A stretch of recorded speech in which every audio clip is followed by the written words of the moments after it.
peak body for volunteering in New South Wales. Grow communities and bring people together through volunteering. Hi everyone, my name's Ben Hillier and today we're talking with Paul Muller, the Managing Director for the Institute of Project Management and our lead author of the State of Volunteering Report.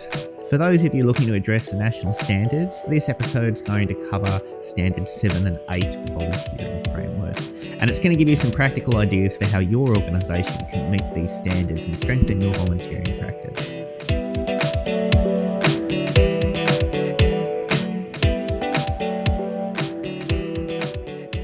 So Paul, would you like to introduce yourself in a bit more detail and give a bit of an overview of your work relating to volunteering? Yeah, thanks, Ben, and thanks for inviting us along today. So we've been working in the volunteering space now for about 10 or 12 years. It started off as an extension of my PhD research into the value of public goods around, which was particularly around community sport and what value that creates for the community. And it was felt at the time that was a really important question to answer, the quantification of value in this space. I think sectors like, in the sectors we've worked in, community sport, the creative industries, theatre, live music, performance and spaces and volunteering, obviously, they're very good at telling their stories, very good at explaining through storytelling and examples from practice around the value that it creates. But when it comes to influencing government and influencing policy, when you're competing against projects that are saying, well, building this hospital is going to create X dollars worth of value, or building this coal mine is going to create X dollars worth of value, volunteering never really had a seat at that table. So we started plugging that gap. And saying, okay, well, using the methods and the metrics you use to, quantify the value of a coal mine or a hospital or a school or a new road or bridge or piece of infrastructure or whatever, we'll use those same methods and apply them to volunteering. And as you can imagine, the results were very, very positive. And what we've done over time is we've gradually extended the methodology to as part of the data collection that we do to understand and quantify the value, we're also engaging with the sector. We've got the opportunity to ask some other questions too about, individuals, about how they volunteer and how they behave in, different forms of formal versus informal volunteering, but also to ask the sector too, what are your issues? What are your concerns and constraints? So even though our reports come out with this very top line figure of X billion dollars worth of value created in a state, when you dig into them, there's an awful lot of nuance, and an also awful lot revealed about the state of the sector generally, and which is why we've taken on the name State of Volunteering Report. And it's probably the most comprehensive now, top level, like that macro level look at volunteering as it occurs within Australia. There's a lot of, program-specific studies or, sector-specific studies around volunteering, but the ABS, the Australian Bureau of Statistics, they sort of ask about volunteering in the context of a whole heap of other activities. Ours is a very specific directed research on volunteering, and probably really the lead authority now for that high level macro picture of volunteering, not just in an economic sense, but also in a social and community sense as well. Right, fantastic. So what do you see the current state of the volunteering sector in New South Wales as being? So it's really interesting because there's a tension between what we find and what the sector thinks is going on, Right. and that's not necessarily the fault of the sector or anything like that, but they rely in a large part on ABS data, and they rely on their experiences within their proximate reach sort of thing. So if you're volunteering for homeless people, for example, your experiences of volunteering are very much framed and in the context of that. So you're going to be working with, volunteers with a specific motivation, volunteers, the communities you're impacting have a very specific circumstances. And that's really important and useful information. And it's very valuable, but it's not complete. And one of the things we know from any industry or any circumstance, if you can see how others perform and if you can see how things are generally in the sector, you can learn from that and you can actually Right. apply some of that learning and knowledge to what you're doing. But more importantly, too, others can share and learn from your experience. So if you're doing things that are unique, that are standout, that are valuable, then that knowledge sharing that we get from, or the findings we get from these macro level studies really can help inform your practice as well. And when I say as well as influencing policy more generally. Right. Fantastic. Do you see there being any particular differences to the way states approach it as opposed to the overall state of volunteering nationally? Well, we're about to embark on our first really national level study where all the states and territories, with one exception, unfortunately, are actually doing their data collection at the same time, um, in the same format, asking the same questions. And that's actually going to really give us that national picture, which is really important for the states to say, well, okay, this is what it is nationally, this is what it is in New South Wales, and these are the key points of difference. This is where we're doing well, so let's interrogate and understand why we're doing well in this space, or this is where we're doing poorly. Let's interrogate and understand why we're doing that. And if we as a state, New South Wales, for example, aren't doing as well as, say, the Northern Territory when it comes to engaging First Nations communities, and this is all a very big hypothetical, I don't know Absolutely. that this is the case. But we can actually reach out to them and share knowledge and say, okay, well, how are you doing it? Right. And vice versa. So you're saying it kind of gives us an opportunity to see who's doing what the best, and then the rest can collaborate with kind of the best practice around the country and develop a stronger network overall. That's one of the opportunities that comes from this. Right. You've got to remember too, best is a very subjective thing, and Absolutely, we're not trying to set up the states to rank them against each other or anything like that. But just the fact that everyone's participating in the same way at the same time is a good indication that nationally there is collaboration and motivation to do this. So there is that real intent to knowledge there. Hopefully what we're able to do is focus some of those areas. And also by collecting a big national data set, what we've never been able to do before is really do deep dives into the data. So we're going to be able to have very specific pictures around the differences, for example, between youth volunteering and people volunteering at later stages in life. We're going to be able to see how do caring responsibilities as a carer for children or a carer for people with disability or a carer for older people, how that might impact your volunteering behaviour. How your ethnic identity, for example, whether you identify as First Nations, Anglo-Australian, or, a multicultural Australian, those sort of things we know impact how people volunteer, and not just how they volunteer, but where they might find volunteer opportunities, what motivates them to volunteer, what makes it harder for them to volunteer, what stops them volunteering. So these are really important questions when individual organisations who benefit from volunteers can say, hey, we really need to outreach into this community to source more volunteers. This is what we know motivates them now. This is how we can potentially engage them. Right.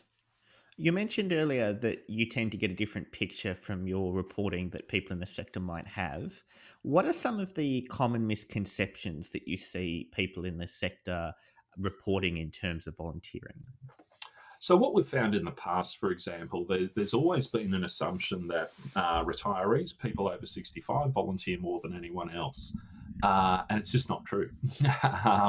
They might be very visible in their volunteering. They might be very vocal in terms of their volunteering, but really they don't volunteer at a different rate than any other age cohort, and that's within 10-year bands. So, whether you're Right. under 25, whether you're, 45 to 55, that's been one of the big surprising things that we've had to convince people of in many respects when it comes to volunteering. And I think one of the reasons for that too is that people don't really recognise a lot of what they do as definitionally volunteering. One of the unique approaches around our method is, instead of asking people, do you volunteer, yes or no, which is what the ABS does, which is what a lot of surveys around volunteering participation do, we've actually sort of categorized all these different types of activity that might be volunteering. So,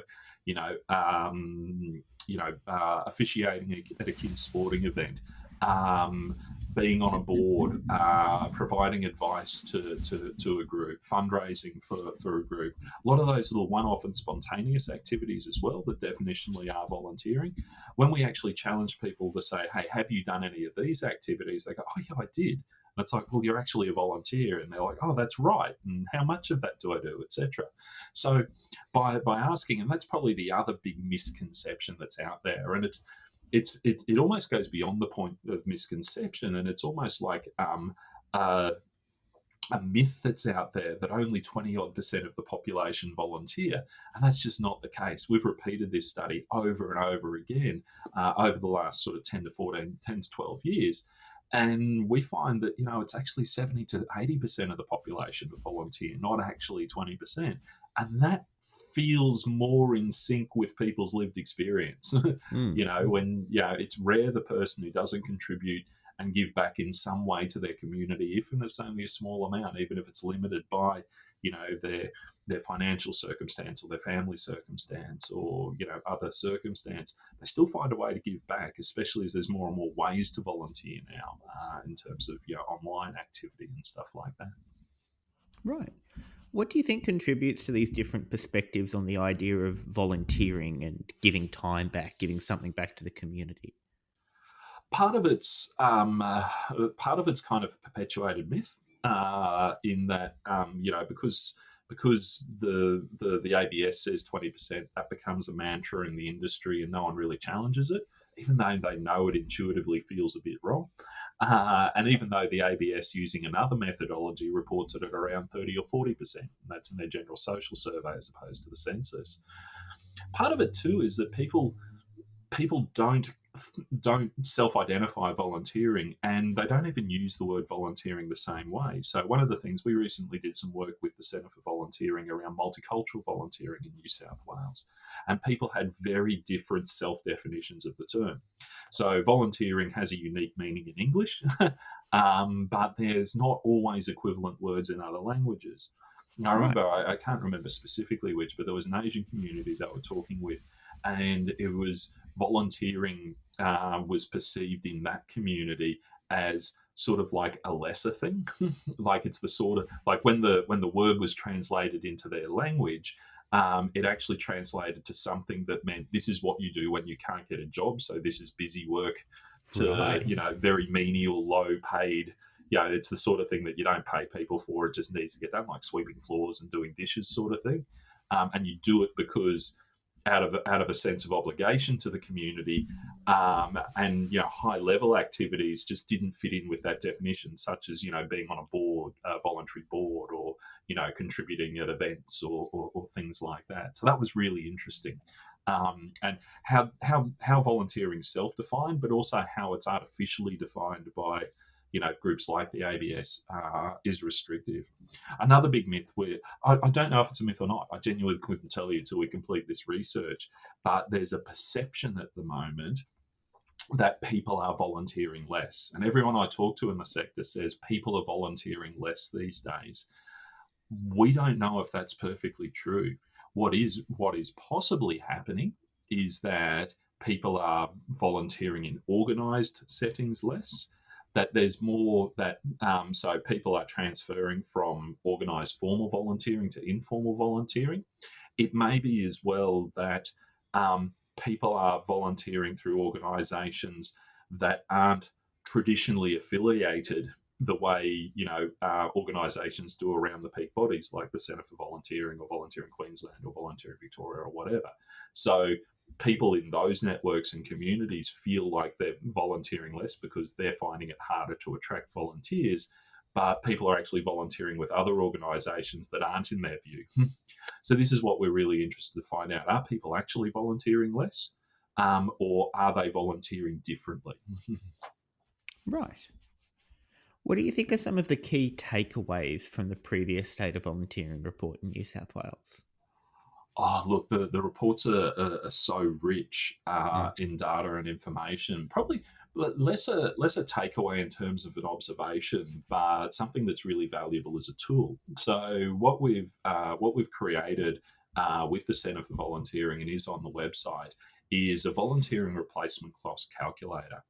So what we're saying is, um, we've taken, ABS data on average salaries for different age groups and different sectors and by gender. I don't think we do the gendered version, actually. It's just by age. Um, and we say, okay, if you hired someone of this age to do a standard job of someone of that age sort of thing, um, then this is how much it would cost you to hire them in the open market. And that's a really powerful tool for organisations that want to start to demonstrate their own value to the community. This is what our volunteers contribute. And I know a lot of organisations use it in their grant applications because it meets the Australian accounting standard for I forget the exact name of the standard, but for reporting for not-for-profits on voluntary labour. It's useful in their annual reports to show the value created by their participants and stuff. But that calculator is a really handy little tool for organisations to start to demonstrate their value. Now, it's not the only value that's created by volunteering, and we're very clear on that, but it's something that's very easy to quantify. And if you just put in the number of volunteers you have, the hours they work across different groups of people, if you don't know their ages, there's just a general one as well. Um, but you can actually work out what the volunteers do contribute. And it's important to, when people look at the replacement cost of volunteering, they actually make assumptions that, oh, you can just replace them with minimum paid labour.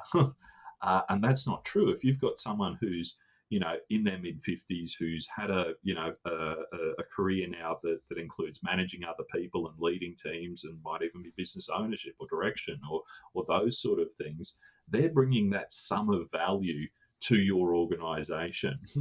They might help out turning sausages on the barbecue, but they are also helping out with some knowledge and experience in a lot of other ways. And it's a fair price valuation of what people are contributing, as opposed to just saying, oh, well, they're just worth the minimum wage, which again is grossly understating the contribution that volunteers make to our community and society. Right. And given that the previous report was conducted during the COVID pandemic, did we see a large impact from the pandemic on volunteering? Can't say that with certainty, mainly because we hadn't done a report in New South Wales prior to COVID. So we didn't have a baseline to compare it against. However, certainly compared to some of the pre-COVID reporting that we'd done generally, we couldn't say, we can't compare, New South Wales to a pre-COVID report done in WA or Tasmania or somewhere like that. Which makes this report really interesting because I think we're in this stage now. We can comfortably say that this is the new normal. So this will become a new baseline for us. It will be really interesting to compare this version of the report to the last one done in New South Wales, and I'm really excited to see some of those findings. But what I wouldn't do from those findings is say, oh, there's a trend. Yep. Two data points don't make a trend. They make a useful comparison. But our intention with this, and it's certainly the intention of all the other states and territories as well, that hopefully we can repeat this research every 3 years or so, asking the same questions, doing what we call a longitudinal study, so comparing over time how things go, and then we'll start to get that.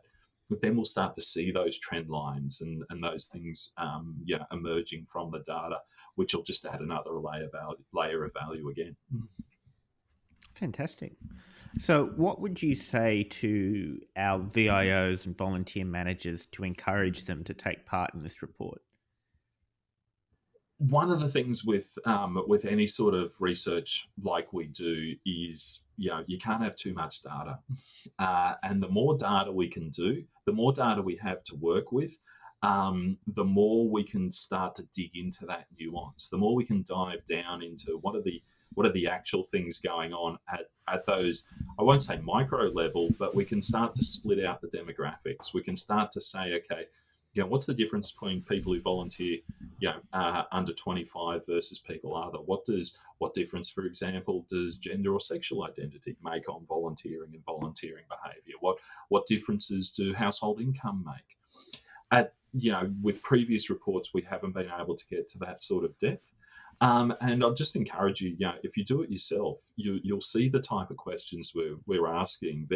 They've been done with really robust consultation with the sector and tested over time to get to the issues that matter to the sector, especially in the one for volunteer managers.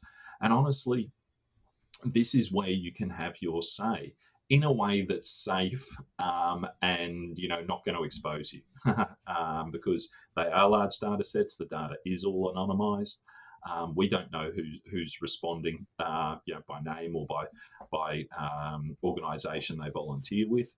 What we want to know is just that the more data we have, the more honest feedback we get from the sector, the more we can do. And it's pretty exciting, some of these results. I've sort of touched on some of the highlights through our conversation. But once you get into it and if you do get the opportunity to read the full report, you'll find little things that hit your buttons in a way that, other people get different value from, don't see the same sort of things, but hopefully there's something that resonates with you and you can see your experiences and hopefully even challenge some of your assumptions about the volunteering sector too. Right. Thanks very much for that, Paul. Were there any other things around this topic you wanted to give a comment on? Look, I'm just really excited to be doing this research. I'm really excited to be bringing together, like we say, all the peak bodies responsible for volunteering around Australia. And I think the way we're doing it is sort of valuable and important as to fill that gap that's not there in terms of our knowledge of the sector. But also in the way we're doing it, we're comparing each state to a national picture as opposed to comparing states against each other. This is very much a report that's there to support and uplift the sector. And we, I'll hopefully be able to join you again, later this year to share some of the findings with you. Brilliant. Looking forward to it. Well, thanks very much for your time and for sharing your advice and your expertise, Paul. I hope the listeners have enjoyed today's show. I encourage you to watch out for part 2 of this discussion around the state of the sector, where we interview the CEO for the Centre of Volunteering, Gemma Reigate. That'll be coming out shortly. But for now, I hope you enjoyed your time, and I look forward to hearing from you all and you listening to the next episode. Bye for now. You've been listening to Voices of Volunteering, presented by the Centre for Volunteering. For resources, tools, training and news, head over to our website volunteering.com.au.